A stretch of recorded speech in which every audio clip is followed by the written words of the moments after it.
Hello everyone. आप में से जो भी स्टूडेंट्स मुझसे इस चैनल के थ्रू जुड़े हुए हैं उनमें से काफ़ी स्टूडेंट्स के ये क्वेश्चन आ रहा था कि चैनल पर वीडियोस क्यों नहीं आ रही है, आप और वीडियोस बनाइए बीएससी के लिए। तो मैं थोड़ा बिज़ी हो गई थी अपनी एग्ज़ाम के लिए। मैंने आपको बताया था एक शॉर्ट वीडियो के अंदर, मैंने आप लोगों के साथ शेयर किया हुआ था कि जब KVS GSA का रिज़ल्ट आया था तो उसमें मेरा सिलेक्शन हो गया था, नहीं लेवल 1 मेरा क्लियर हो गया था उसका। तो उसके बाद हमारा टाइपिंग टेस्ट होने वाला था, जो कि मैंने आपको वीडियो के अंदर बताया था कि मेरा 13 मई को टाइपिंग टेस्ट था। मेरा सेंटर जयपुर में आया था, जो कि आर्य इंजीनियरिंग कॉलेज करके है कुछ। तो वहाँ पे मैं टाइपिंग टेस्ट का और CPT टेस्ट, ये 2 टेस्ट थे। तो वो मैं उसकी वजह से थोड़ा बिज़ी हो गई थी अपना प्रिपेयर करने के लिए। इस वजह से चैनल पर काफ़ी दिनों से वीडियोस भी नहीं डल पा रही थी। तो मैं आप लोगों के साथ बस मेरा ये एक्सपीरियंस शेयर करना चाहती हूँ जो मैं वहाँ पर मैंने देखा, क्योंकि इस बार जो टाइपिंग टेस्ट में हुआ ना वो बिल्कुल गलत हुआ है बहुत सारे स्टूडेंट्स के साथ भी। क्योंकि KVS जैसी एग्ज़ाम से इस तरह की एक्सपेक्टेशन बिल्कुल भी नहीं थी कि इन्होंने जो पहले डेमो होता है एज ए मॉक टेस्ट जो ये प्रोवाइड करवाते हैं उसमें इन्होंने बिल्कुल अलग चीज़ें दी, और जब हमने एक्चुअल वहाँ पर टाइपिंग टेस्ट दिया तो वो बिल्कुल अलग था। जब एडमिट कार्ड आए थे 2 दिन पहले, 13 तारीख से 2 दिन पहले एडमिट कार्ड आए, तो वहाँ पर ये बता रहे हैं कि टाइपिंग में बैक स्पेस ही अलाउ नहीं होगा। तो ये चीज़ें पहले ही उनको क्लियर कर देनी चाहिए थी। इस तरीके से यदि उन्हें चेंज ही करना था पैटर्न। और जो इन्होंने मॉक टेस्ट दिया था उसमें ये था कि वर्ड्स हाईलाइट होंगे, बैक स्पेस अलाउ होगा। लेकिन जब वहाँ पर एक्चुअल टेस्ट हुआ तो ना तो वर्ड्स हाईलाइट थे, ना ही बैक स्पेस अलाउ था। तो जो स्टूडेंट्स थे वो बहुत ज़्यादा शॉक थे टाइपिंग टेस्ट को लेकर। वहाँ पर मैं देख रही थी स्टूडेंट्स की कंडीशन, मेरी खुद की हालत बहुत ज़्यादा एक तरीके से एनग्जाइटी हो रही थी कि हाईलाइट तक नहीं है उसमें वर्ड्स का। चलो बैक स्पेस का इन्होंने 2 दिन पहले एडमिट कार्ड में मना भी कर दिया था। बट ये है कि टाइपिंग टेस्ट में बहुत सारे स्टूडेंट्स इसी तरीके से प्रैक्टिस करके गए थे, जो कि इन्होंने मॉक टेस्ट अवेलेबल करवाया था अपनी वेबसाइट पर, और जब एक्चुअल टाइपिंग टेस्ट देखा तो बिल्कुल अलग। तो स्टूडेंट्स को इस चीज़ से काफ़ी ज़्यादा प्रॉब्लम फेस करनी पड़ी वहाँ पर। दूसरा ये था कि जो CPT टेस्ट हुआ था उसमें क्वेश्चंस इतने अलग तरीके से आए थे, बिल्कुल एक तरीके से लेवल पता नहीं कहाँ का था। उसमें जो जैसे यूट्यूब पर यदि कोई वीडियोस देख के जिसने तैयारी करी है, मैंने भी यूट्यूब से ही वीडियोस देखी थी, उन्हीं से ही पढ़ा था। एक परीक्षा प्लस करके एक यूट्यूब चैनल है, तो उन्होंने सबसे ज़्यादा तैयारी करवाई थी इसकी CPT टेस्ट की, KVS GSA की। तो वहाँ से ही मोस्टली स्टूडेंट्स ने तैयारी करी थी, क्योंकि जब मैं वहाँ पर एग्ज़ाम दे रही थी ना अपना CPT का, तो स्टूडेंट्स बोल रहे थे, जब एग्ज़ाम ख़त्म हुआ तब स्टूडेंट्स बातें कर रहे थे कि जिसने परीक्षा प्लस से तैयारी करी है उनकी तो एकदम हालत ख़राब है, क्योंकि उन्होंने जो पढ़ाया है उस तरीके के क्वेश्चन बिल्कुल भी नहीं आए थे।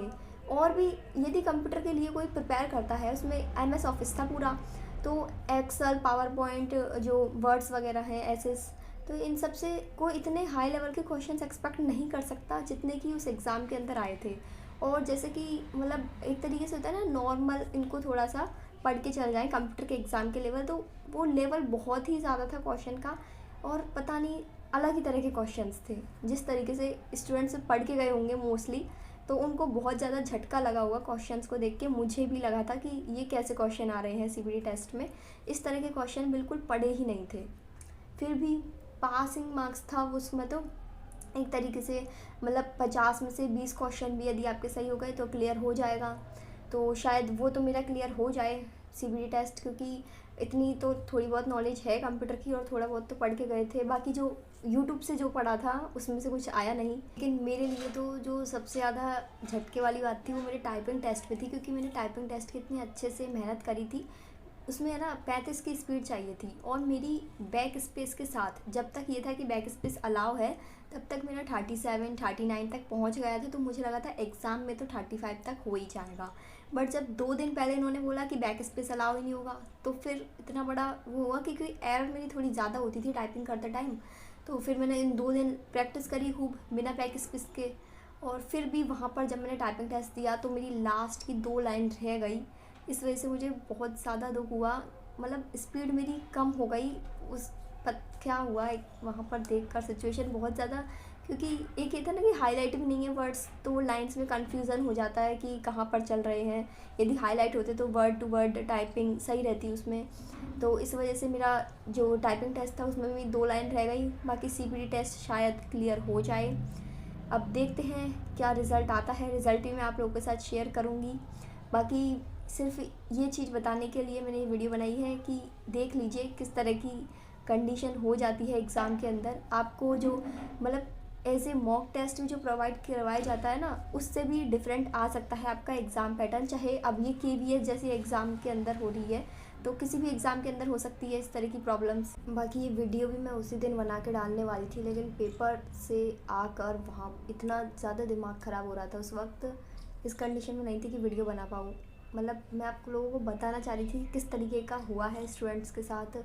वहाँ पर स्टूडेंट्स की जो हालत थी ना, वो देख देख के मुझे लग रहा था कि मतलब मेरी नहीं, सबों की हालत ही ऐसी है। सभी बहुत ज़्यादा डिप्रेस्ड हैं अपने पेपर को लेकर कि है ना, सबके साथ ही हुआ है ये चीज़, क्योंकि हर कोई उसी तरीके से प्रैक्टिस करके गया था। बैक स्पेस, हाईलाइट और कंप्यूटर के क्वेश्चंस भी सभी ने मतलब उसी तरीके से एक्सपेक्ट नहीं किया था कि इतने ज़्यादा हाई लेवल के क्वेश्चन आ जाएंगे। तो बस इसी चीज़ से खुद को संतुष्टि दे रही थी कि जो हुआ है एग्ज़ाम के अंदर वो सबके साथ हुआ है, नॉट स्पेशली विथ मी। ठीक है, तो बस यही था मेरा जो एक्सपीरियंस परसों एग्ज़ाम देकर आई हूँ KVS GSA CPT and skill test typing test वाला। देखते हैं अब क्या रहता है रिज़ल्ट, जो भी होगा आप लोगों के साथ शेयर करूँगी। Thank you for watching this video.